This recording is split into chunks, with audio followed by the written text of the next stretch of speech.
आप जानते होंगे कि जिस समय यीशु मसीह सेवकाई करता था, एक ग्रुप से उसका हमेशा सामना होता था जो थे फरीसी। और आपको पता है कि ये बाइबल की बिंदु और मात्रा भी जानते थे। फुल स्टॉप क्यों है, क्वेश्चन मार्क क्यों है, डॉट क्यों है, कॉमा क्यों है, ऊपर से 2 डॉट क्यों है, ये सब बातें वो जानते थे। इतना गहरा ज्ञान था उनके पास कि उत्पत्ति से लेके मलाकी तक आप जो सवाल पूछो दे विल एक्सप्लेन यू। और जब यीशु मसीह इन लोगों से मिला तो यीशु मसीह ने बहुत कोशिश की हर एक को ये दिखाने की कि उनकी कमी क्या है। आप सब जानते होंगे कि जब वो धनवान से मिला तो उसने उसको दिखाया कि तेरे अंदर पैसों का प्रेम है। वैसे ही यीशु ने भी कई बार लोगों को यह बात दर्शाई कि तुम्हारे पास ज्ञान कितना है वो इंपॉर्टेंट नहीं है।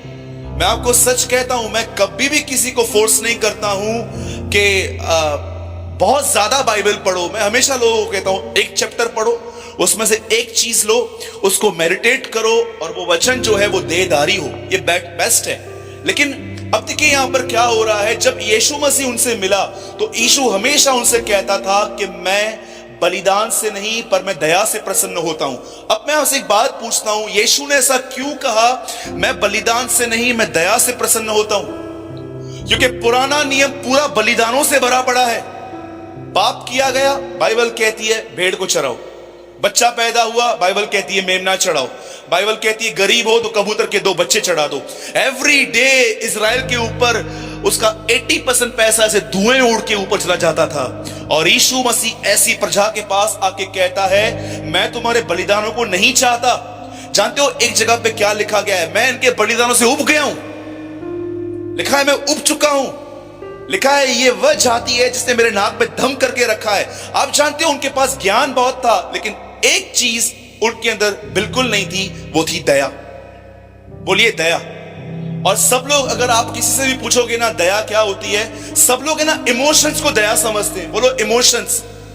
समझिए, मुझे एक बात बताइए, आप भाई हैं और आप एक मैरिड ब्रदर हैं, और ठीक है कई बार आपकी पत्नी का आपके प्रति रवैया ठीक नहीं रहता, और समझिए आप रास्ते से कहां जा रहे हैं और आप ये देख रहे हैं कि एक आदमी जिसकी एक टांग नहीं है और वो बैठा हुआ है, आपको 2 मिनट के लिए लग रहा है कि इसको कुछ लेके देना चाहिए, और आप मार्केट से कुछ खाना लेके उसको देते हो। लोगों को लगता है ये दया है। आपको पता है 5 मिनट के बाद वही पत्नी जो आपके बाजू में चल रही थी, हो सकता है आप उससे गाली देके बात कर सकते। जानते इसको क्या कहते हैं? सिर्फ भावनाएं कहते हैं। It's emotions. दया एक अलग चीज है। दया एक सुपर्ब चीज है। वो इतनी बड़ी चीज है कि प्रभु ने उसे देने के लिए क्रूस पे परचेस किया है हमें। आप जानते हो पौलुस क्या कहता है? परमेश्वर एक चीज में बहुत धनी है। कौन सी चीज में? बाइबल में लिखा गया है your God is rich in mercy. वो दया का धनी है।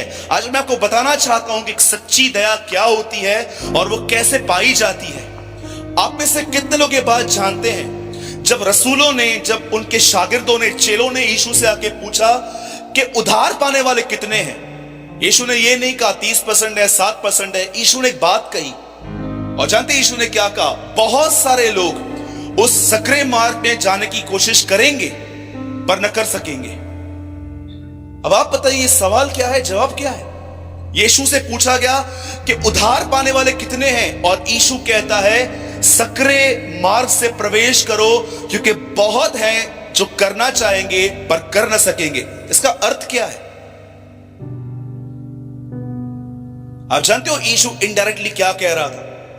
बहुत सारे लोग मेरे पास आएंगे, विश्वास करेंगे, बपतिस्मा भी ले लेंगे, हर मीटिंग अटेंड करेंगे, लेकिन जब मैं उनको थोड़ा तोड़ना स्टार्ट करूंगा ना, बाहर भाग जाएंगे। थोड़ा मैं उनको ब्रोक करने की कोशिश करूंगा, थोड़ा मैं उनके उस आदम के स्वभाव को टच करूंगा ना, बोलेंगे नहीं छोड़, ये स्किन से चिपका हुआ है। मैं ऐसा समझता। आप जानते हैं दयालु कौन होते हैं? अगर आप किसी भी ऐसे आदमी को देख रहे हो ना जो अपने स्वभाव में स्थिर रहता है, जो सबके प्रति प्यारा रहता है, प्रेम करता है, लोगों को मौके देता है, सबको उठा के चलता है, आप उसके चरित्र को देख रहे हो पर आपको नहीं पता है वो कितना तोड़ा गया है, वो कितना बेइज्जत किया गया है, वो कितना ह्यूमिलेटेड किया गया है, उसे कितना बुरा बुरा कहा गया है, और वो सब बर्दाश्त करके वो वहां से निकलता है। भले ही लोग उसे कुछ भी समझें, पर वो आज प्रभु की दृष्टि में एक महान व्यक्ति है। आप जानते हैं मसीहत के अंदर आज सब लोग महान मनुष्यों के सामने बनना चाहते हैं, पर आप में से कितने लोगों ने यूहन्ना के लिए पढ़ा है, he will be great in the site of the Lord, वो प्रभु की दृष्टि में महान होगा। मैं आपसे पूछना चाहता हूं, आप में से कितने लोग प्रभु की दृष्टि में महान बनना चाहते हैं? मैं बनना चाहता हूं। मनुष्य की दृष्टि में बनना ही नहीं है, जीरो। पर यूहन्ना के लिए लिखा गया है वो प्रभु की दृष्टि में महान होगा। आप जानते हैं यहां पर क्या हुआ? मैं आपको रियल वे बताता हूं ब्रोकननेस का। देखिए यहां क्या हुआ। एक व्यक्ति यीशु के पास आके कहता है, प्रभु व्यवस्था की मुख्य आज्ञा क्या है? और यीशु उसको व्यवस्था की बात बता रहा है, अपने परमेश्वर से प्रेम कर, अपने पड़ोसी से प्रेम कर। और वो आदमी प्रभु से पूछता है, प्रभु मेरा पड़ोसी कौन है? तब यीशु से एक्सप्लेन करता है। बाइबल कहती है वो यरूशलेम से यरीहो जा रहा था। पुराने नियम में यहोशू ने इस सिटी को कर्ज किया था। और जानते हैं जब एक व्यक्ति खुदा के भवन से निकलकर संसार में जा रहा था, बाइबल क्या कहती है? उसे रास्ते में कौन मिले? बोलो डाकू। अब मैं चाहता हूं मेरे पीछे ये बात कबूल कीजिए, बोलिए जब भी खुदा से दूर जाओगे डाकू मिलेंगे। बोलो ये डाकू लोग नहीं है, दुष्ट आत्माएं हैं। याद रखना, जिसने प्रभु के साथ इनकाउंटर करना बंद कर दिया है, मतलब उसके वचन के साथ वो हर डे डीमन से मिलेंगे। और जानते हैं आपको कैसे मालूम पड़ेगा कि आप दुष्ट आत्माओं से मिले हैं? आपका पूरा ओल्ड नेचर वापस आ जाएगा, और हो सकता है आप उससे भी बुरे क्यों न बन जाए, क्योंकि यीशु ने कहा एक दुष्ट आत्मा निकलने पर वो अपने साथ 8 और लेकर आएगी, खुद एक साथ दूसरी, 8 जना ही दबा 8 आएंगे। पहले एक था, अभी 8 आ जाएंगे। सबको लेकर आएगी, चंपा चमेली आंटी वांटी सबको लेकर आएगी। चलो एक घर खाली हुआ है, और क्या कहा प्रभु ने? कौन से घर में आएगी? साफ सुथरा। मतलब दुष्ट आत्मा को भी साफ सुथरा घर चाहिए, सजा सजाया। जब दुष्ट आत्मा देखती है ना, ये बाइबल नहीं पढ़ता है, ये प्रेयर नहीं करता है, ये चर्च नहीं जाता है, ये उसके लिए सजा सजाया घर है। चलो उसके अंदर चलते हैं। याद रखिए, न शैतान पृथ्वी पर रहता है, न शैतान नरक में रहता है। शैतान को एक ही जगह पर रहने का हक है जहां अंधकार है, और कहां नहीं। परमेश्वर ने से अलाउ किया है कि देख कोई जानबूझ के पाप करता है क्या? हाँ प्रभु ये करता है, तो उसके अंदर रह सकता है। इसलिए बाइबल कहती है आज्ञा न मानने वालों में वो आज भी कार्य करता है। आज भी अगर कोई भी आप ऐसा व्यक्ति देख रहे हो जिसको सच्चाई पता चल गई है और उसके बाद भी वो जानबूझ के अपने मजे के लिए पाप कर रहा है, बाइबल कहती है आने वाले दिनों में वो दुष्ट आत्माओं का घर बनने वाला है। पढ़ सकते हैं, ये मेरी बातें नहीं है, these are the words of our saviour Lord Jesus. ये यीशु मसीह खुदा बाप का वचन है। और मैं विश्वास करता हूं जैसे शैतान झूठा है और झूठ का पिता है, और मैं ये विश्वास करता हूं परमेश्वर सत्य है और उसमें सत्यवास करता है। एक व्यक्ति, बाइबल कहती है, यरूशलेम से यरीहो में गया, वहां पर उसे डाकू मिल गए, और जानते हो वहां पर क्या लिखा गया है? उन्होंने उसे मारा, उन्होंने उसे पीटा, और बाइबल कहती है उन्होंने उसे जमीन पे अधमुआ करके छोड़ दिया। बोलो अधमुआ। और जानते हैं पहले पहले वहां से कौन गुजरा? लेवी के याजक। पक्का? बोलो सबसे पहले पास्टर गुजरा। हाँ, याजक मतलब पास्टर। मुझे एक बात बताइए, पास्टर वहां से गुजरा, उससे वहां पर उसको देखा, उससे मदद क्यों नहीं की? मैं प्रभु से पूछ रहा था, प्रभु अगर आपको एक्सप्लेन करना था कि पड़ोसी से प्रेम करना क्या है, आप सीधा सामरी को लेके आते और आप हमको बताते कि ऐसे बनो। आपने लेवी और याजकों का वहां गुजरना क्यों ठीक समझा? आज शाम की बात है, मैं यहां बैठा हुआ था, मैं ये वचन पढ़ रहा था, मैंने कहा प्रभु आपसे पूछा गया पड़ोसी से प्रेम करना क्या है? आप उनको बोलते एक आदमी जा रहा था, वो मारा पीटा गया, और वहां से एक आदमी गुजरा, उसने मदद की, ये एग्जाम्पल देते। पर आप लेवी और याजकों को क्यों लेकर आए? बाइबल कहती है याजक ने देखा, उसने कोई मदद नहीं की, लेवी ने देखा, उसने कोई मदद नहीं की। आप जानते हो परमेश्वर क्या दिखा रहा था? ये देखो मेरे लोग ज्ञान से भरे हुए, पर इनमें दया नाम की कोई चीज नहीं है। फुल ऑफ नॉलेज, इतना ज्ञान है, उत्पत्ति से लेके प्रकाशित वाक्य तक 66 बुक्स इनको पता है, लेकिन जब कोई इनके सामने गलत करता है तो उसको बदलने के लिए एक मौका नहीं देते हैं, किसी को क्रिटिसाइज करने के लिए रेडी रहते हैं। हमेशा हमेशा दूरबीन लेके आते हैं। जैसे आपने देखा होगा यीशु मसीह के सभाओं में फरीसी से दूरबीन लेके बैठते थे, ऐसे यीशु के ऊपर देखें क्या कर रहा है, और जैसे कुछ करते थे, तूने ऐसा क्यों किया। यीशु ने क्या कहा, ये मच्छर को छान डालते हैं, ऊंट को निगल जाते हैं। मेरे भाइयों और बहनों, एक दिन, सिर्फ एक दिन, कल दोपहर में 2 या 2:30 बजे टेरेस पे जाना, सड़क पे जाना और सूरज को 5 सेकंड के लिए देखना। उसको देखने के बाद जब आप नीचे मुंडी करोगे ना, 3, 4, 5, 6 सेकंड के साथ बाद आपको कुछ दिखेगा ही नहीं, इतना अंधेरा होगा।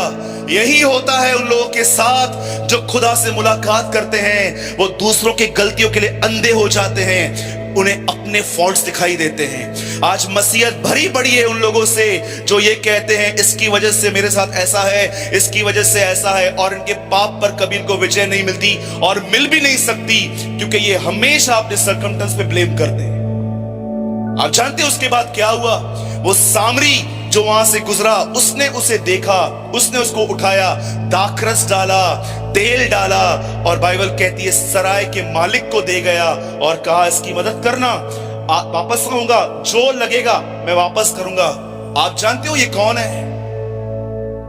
आप में से कितने लोग ये बात जानते हैं? ये गिरा हुआ व्यक्ति मैं था। लोग वहां से गुजर रहे थे, एडवाइस दे रहे थे, क्या हुआ भाई, ब्रदर लग गया है, डॉक्टर के पास जाओ ना। फिर दूसरा वहां से आया और वो पूछता है क्या हुआ भाई, लग गया, रुक जा मैं आता हूं। कोई वापस आया? लेकिन लूका बताता है हम सब गिरे हुए थे, एक दिन यीशु वहां से गुजरा, उसने हमको उठाया वहां से। मैं आपको सच कहता हूं, मसीह जीवन का सच्चा चित्र है। आप में से कितने लोग हैं ऐसे जो ये विश्वास करते हैं भैया मैं ये हूं। मेरे भाइयों और बहनों, याद करो इस एटीट्यूड को कि हम सब ऐसे ही अपने पुराने जीवन में दुष्ट आत्माओं के द्वारा इस्तेमाल किए गए थे। पता नहीं हमारे जिंदगियों से कितने लोग बर्बाद हुए थे। हम लोगों ने पता नहीं ऐसे काम किए थे, पता नहीं वो लोग कहां होंगे, लेकिन उसके बाद भी देखो हम पर क्या दया हुई है। हम नीचे गिरे हैं, खुदा बाप वहां से गुजरा, उसने हमें उठाया। आप जानते हैं ये कौन है? मैं आपको बताना चाहता हूं, ये यीशु मसीह है जिसने आपको उठाया, तेल और दाखरस, उसे पवित्र आत्मा दिया, और लिखा है सराय के मालिक से उसने हमें हमारे स्वर्गीय पिता से मिला। That is a picture of Christian life। यही मसीह जीवन का सच्चा चित्र है।